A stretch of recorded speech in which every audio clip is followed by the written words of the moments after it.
Americans for Prosperity is committed to breaking barriers across the country, and Americans for Prosperity is growing across North Dakota. By calling on lawmakers to reduce taxes, spend less, improve health care, and provide second chances, we can empower all North Dakotans to rise. We're fighting for you. Join us today so we can make North Dakota the best state to live, work, and raise a family. Americans for Prosperity paid for this ad.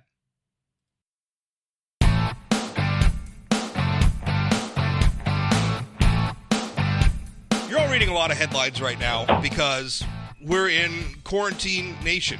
We have we're being urged to social distance. We're being urged to stay at home, to not go to work, to not do all the things that we need to do all the things that we love to do. One of the headlines, though, we're reading has to do with prisons, or jails, or the criminal justice system in general.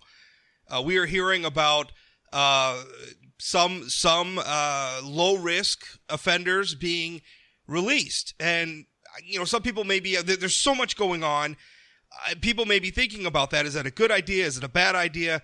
Here to talk with me is about that is Dane DeKrey of the North Dakota, ACLU of North Dakota. Dane, how are you? I'm doing well. Also, Adam Martin with the F5 Project. And Adam, for people who aren't familiar with your organization, tell us a little bit. I think most people are aware of the ACLU and what the ACLU does. But for people who aren't aware, Adam, and there may not be many of those in our region, but just in case, what describe your organization a little bit for us. I appreciate that, Rob, and thanks for having me on today as well. So the F5 Project started about 3-4 years ago, and with the idea of just building relationships with people in jail and prison. And what it's turned into 3 years later is we have 7 transitional houses throughout North Dakota that helps fill that gap between getting out of prison and then getting your own place to live, which is very difficult with people with felony backgrounds. So you could say we've turned into a reentry organization and help about somewhat in contact with at least 3,000 to 4,000 inmates a year. Those, not all of them actually live in our houses, but we take meetings into 17 institutions statewide in North Dakota to build relationships with those people around recovery, help them find employment, help them find transportation when they get out. So it's different for everybody, but that's the epitome of who we are, is we just help people coming out of prison. Now, here in North Dakota, our state parole board has taken some action regarding this. Now, Dane, I want to direct this question at you.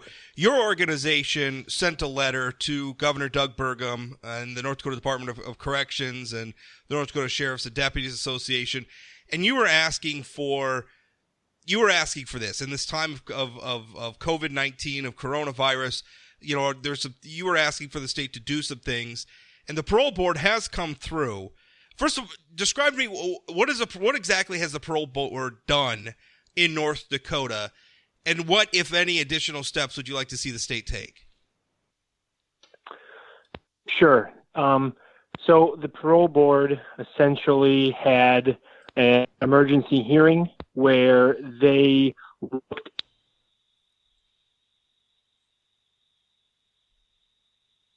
Did we lose Dane? Throughout low-risk offenders or who had health problems that put them at a higher risk of dying if they were to get the coronavirus. And so they came together and they identified these folks, and I think all but 2 were granted early release or early parole. And you are right. We wrote that letter, and I'd like to say that that's part of the decision-making process, but regardless, the outcome is what we are most pleased about, and we're really thankful for North Dakota. I can tell you that across the country, North Dakota is really kind of on the forefront of this and approaching this as a true health crisis and saying that no matter what people have done in their past, we're not going to give them potential death sentences by leaving them in jails and prisons if they are at a high risk to contract and die from this virus. What about the people who argue, because I've seen a lot of people responding to this by saying prisoners are already quarantined. I mean, they're already isolated. Letting them out puts them at more risk. I've heard that argument out there. What's your response to that? Frankly, I think that argument misunderstands what it's like to be in jail and prison. I've not been there, so Adam, if he spent more time, or he can speak on that as well.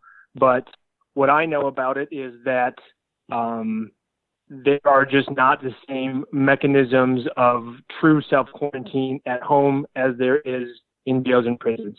You can't keep 6 feet apart from everyone. There's not enough individual cells where people would remain in their cell all day to do that. You can't wash your hands and keep clean in the same way. Surfaces can't be wiped down in the same way.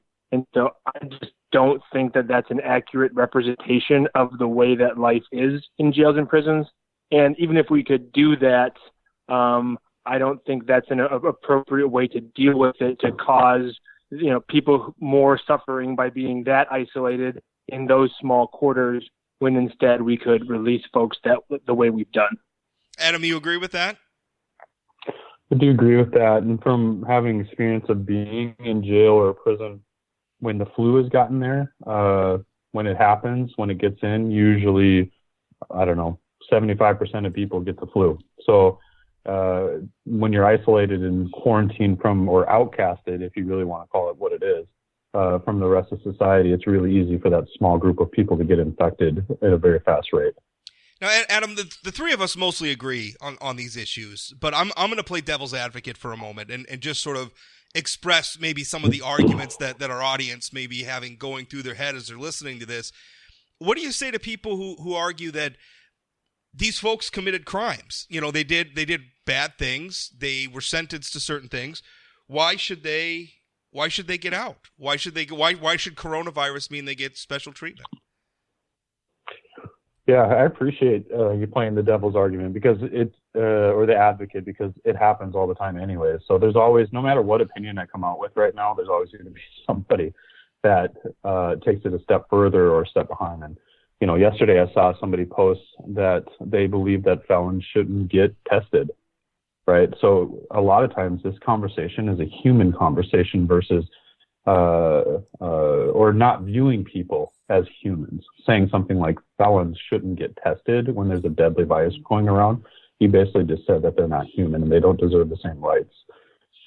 So when it comes to this, the big fear is that the jails and the prisons are letting everyone out.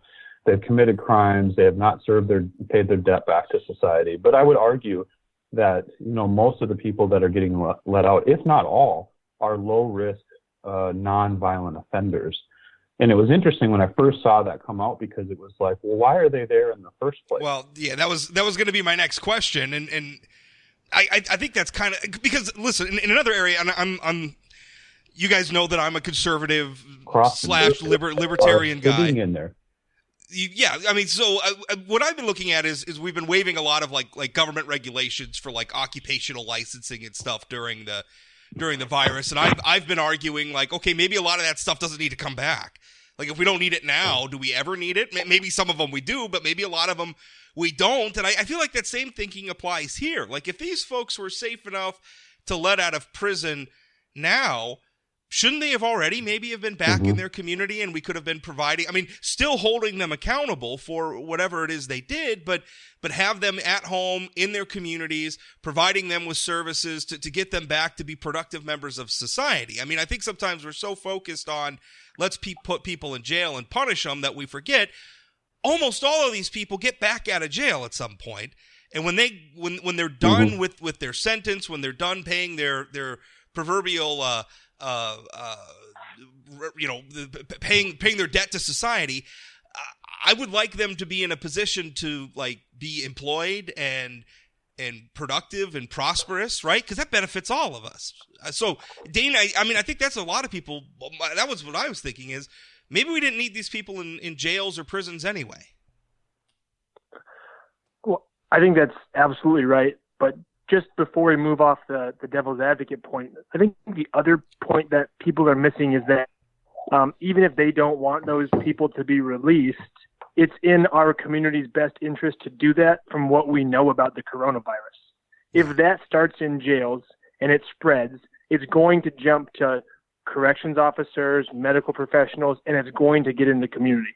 And so, even if you don't think that those folks deserve it, which obviously Adam and I disagree with, even for your own self-preservation and the preservation of the community, you should support it in this health crisis.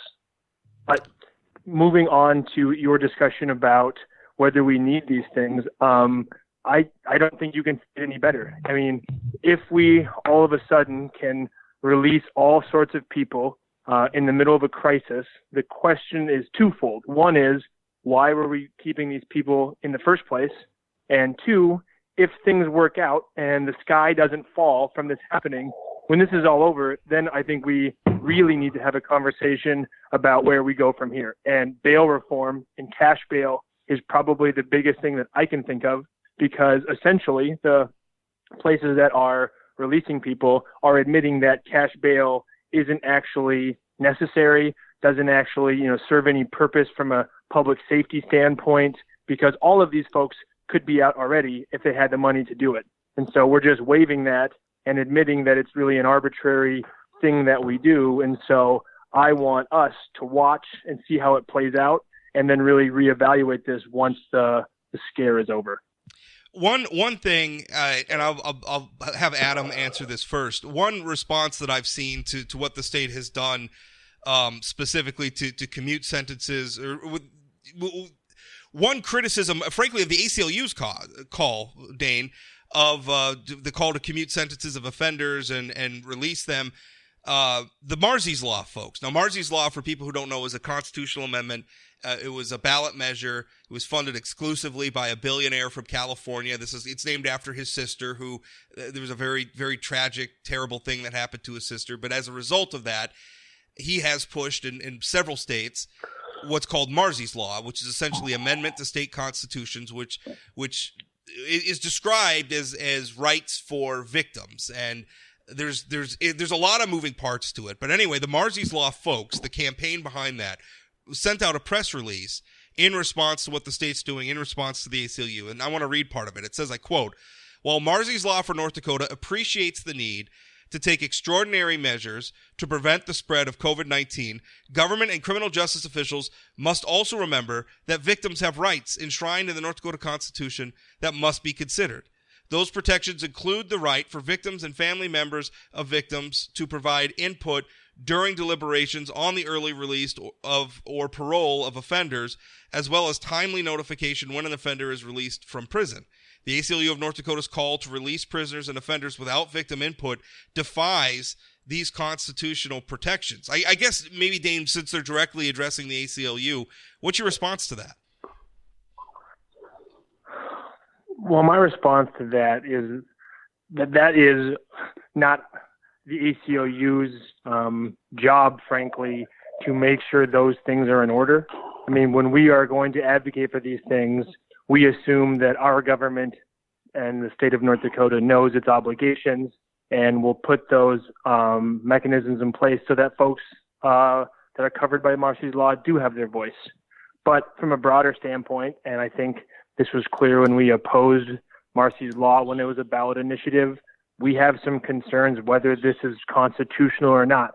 Now, that's not me saying we're going to challenge it or this was us trying to set up that challenge, but I don't think I would be speaking at a school if I were to say that I think that Marsy's Law kind of pushed it in the wrong direction in terms of the balance between victims' rights and criminal defendants and people who've been convicted of crimes rights. So I sympathize, obviously, with those folks and their position, but that's really a question for the state to make sure they take into consideration if and until that law is challenged, which may come from us, may come from somebody else. I know that there's some broad opposition to that as well. I know I believe there's a case out of Williams County, and I don't know but I mean, it's Marsy's Law has all sorts of things. Like there's a criminal defendant in Williams County who was charged with assault. I think it was like a shooting. Anyway, they want to depose a witness to before trial. The defense attorney wants to depose the witness, and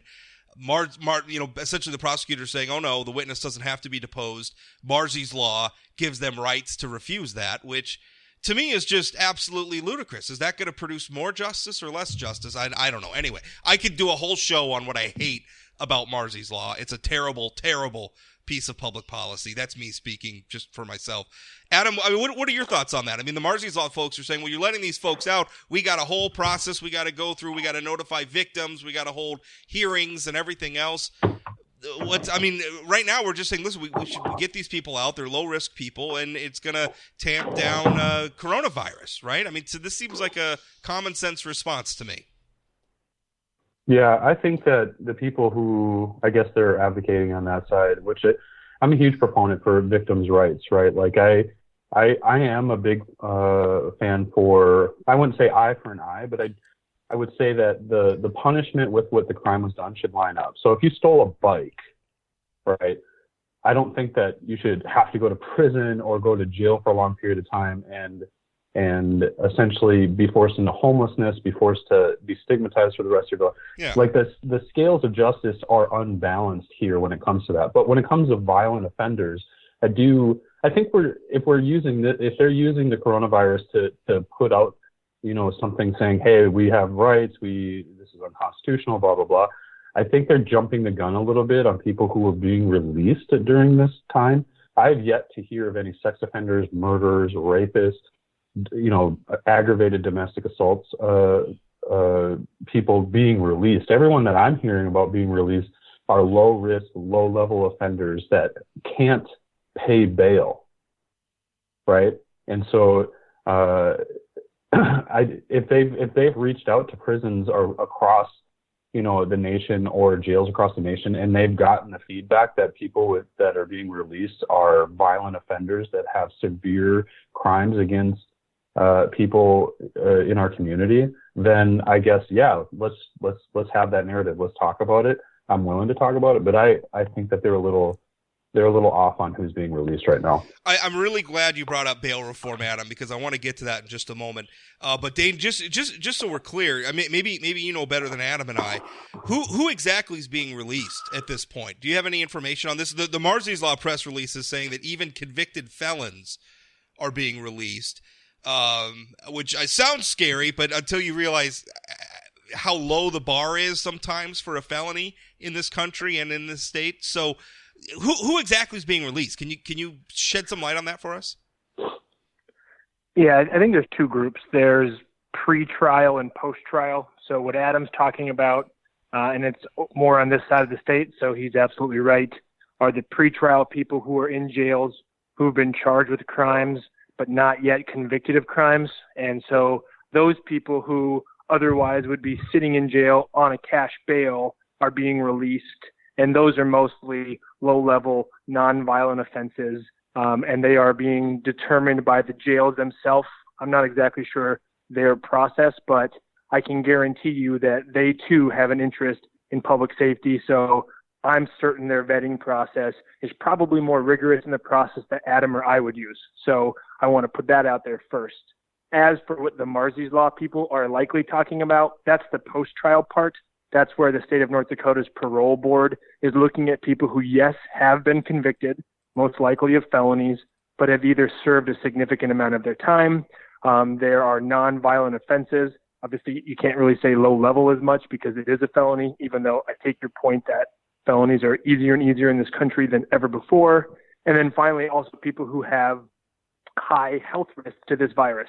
And so in fairness, there are a few people who had on paper bad felony convictions. I think even the Grand Forks Herald and the Fargo Forum identified two people who had non-contact sex offenses.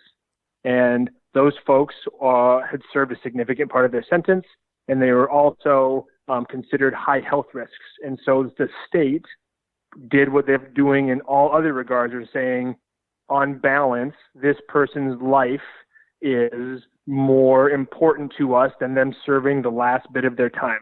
And I think that's kind of the underlying point, at least with the virus, is if we are saying that none of these people should be released and they are high risk, we are in some ways giving them a possible death sentence. And that's not what they were convicted of. And I'm not saying people will die. I'm not an epidemiologist, but we need to realize what that means and what North Dakota rejected. They said, we're going to have grace and humanity in this moment. And I really think that we deserve to be thankful for that, because this is when a true measure of a society kind of comes out, which is what you're going to do for the worst off in really times of crisis. And we stepped up. And the point we made earlier too, it's not just the prisoners we're talking about, although they're human beings and should be treated with respect and dignity the same as everybody else, but it's also the guards who are just doing their jobs. And it's the families who and not necessarily the prisoners. I suppose you can always limit visiting hours, but the guards have families too that they're going home to. I mean, there's a lot of people that by taking this move we can keep safe. Now, earlier in the show, we were talking a little bit about what this might mean overall. I was talking about a lot of the regulations we're waiving. Do they need to come back? If this what we're doing right now, Adam, and you brought this up already, what this is doing right now kind of makes the case for the need for bail reform, right? Like especially pre-trial stuff where you haven't been convicted of anything yet, but there's a lot of people who are sitting in prison because they can't afford bail. Or the bail requirements that are just too arduous for them to meet. I feel like there's some things we could do to maybe keep some people, before they're even convicted, keep some people who aren't a danger to society out of jail. Yeah, because it's creating a lot of damage in our communities by locking someone up for 3 weeks. There's just as much collateral damage for someone who can't pay bail having to serve time until they go to court as there is for someone who goes to prison for 3 years. Right. The difference is the people in prison get a case manager, they get to go to programs, right? And the jail has that stuff, but it's not like in-depth, programming like they would get at a prison where they could get a college education. It's almost kind of like you're not in the system yet because you haven't been convicted, right? Exactly.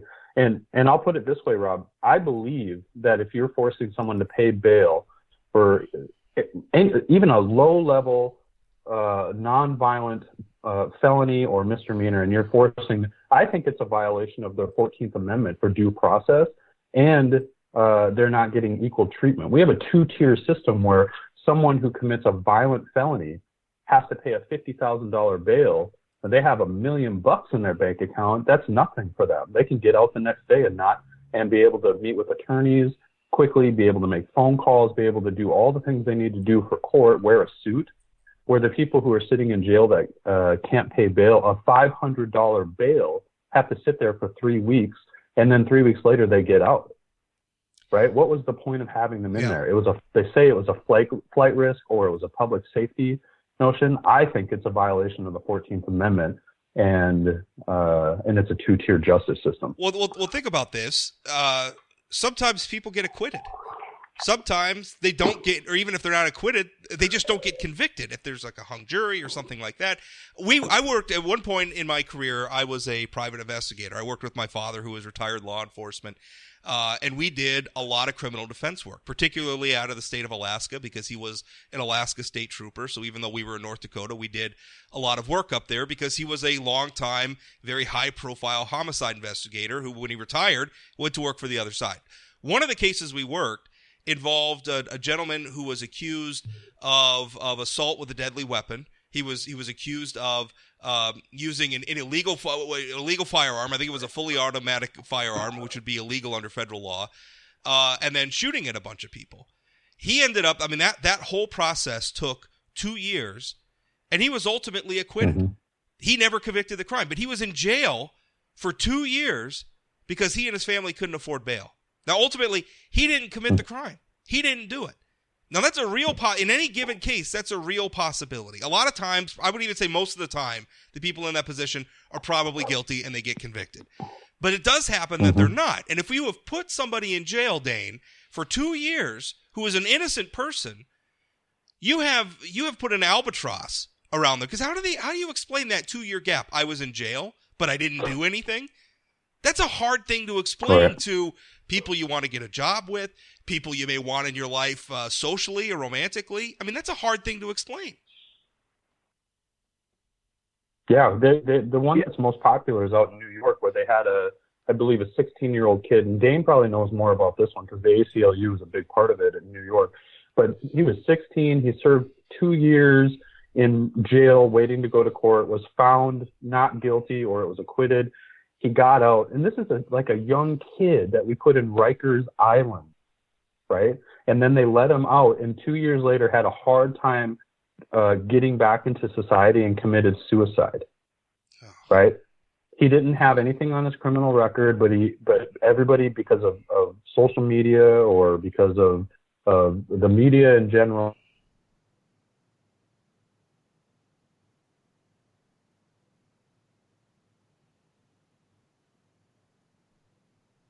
is even convicted and had a hard time reestablishing himself in the community and eventually committed suicide because of what the justice system did to him, right?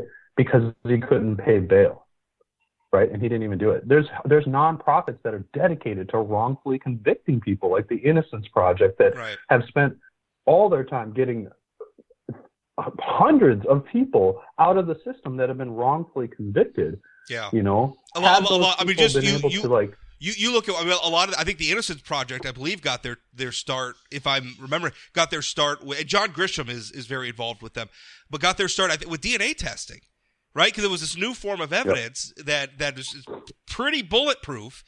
That they were able to go back and prove that a lot of people who had been in jail for years, decades, even sometimes even on death row, didn't do it, and were proved to have not done it. You know, beyond a shadow of a doubt with DNA. So, you know, I think sometimes Americans think because maybe we don't hear, and we're hearing about it more. You know, I think in a lot of ways that's one of the good parts of America's fascination in true crime stuff. Some of that fascination is a little morbid, a little ghoulish, but a good side of it is it has put a spotlight on the criminal justice system and some of its flaws, some of its imperfections, and that really helps. Dane, and when we talk about bail reform in North Dakota, what does that mean? What does the ACLU want? Well, the ACLU wants your ability to be released to not depend on how much money you have. Adam gives that example. There are tons of other examples. What we want is for people to be judged on their crime and their true risk to society, their true danger to the community. And, you know, when we do that, the vast majority of people who are in on low bail amounts would be released, and they could prepare their defense more, and they wouldn't have to sit in jail and lose all those opportunities that Adam talks about. And there's just tons of statistics about the negative consequences of short jail stays, both for your job, your house. Even you are much more likely to plead guilty to cases where you could fight it, or there's more negative outcomes. And so we're just trying to make it so that everybody is on the same playing field, and that if you're not dangerous and if you're not a flight risk, you get to be back in the community. And it doesn't depend if you have money in your bank account or your family does or things like that. Well, I think I think that's an admirable goal. I agree. I especially pre-trial. I am very much in favor of putting people in a position to, as best as possible, obviously taking into account the nature of the crime, whatever criminal history they may have previously, but to look at somebody and say, listen, we could have this person out of jail pre-trial. They can more effectively assist in their defense. They're in a better position to move on with their life should they be acquitted, or should they at least not convicted. I think that's better all the way around. Gentlemen, I thank you so much for your time, and thank you for the social distancing. We're all on phone, by the way. If anybody's wondering, there's been a couple of glitches or whatever. This is a three-way call that we're essentially recording here, so we're doing our part for social distancing right now too. But gentlemen, I thank you both for your time.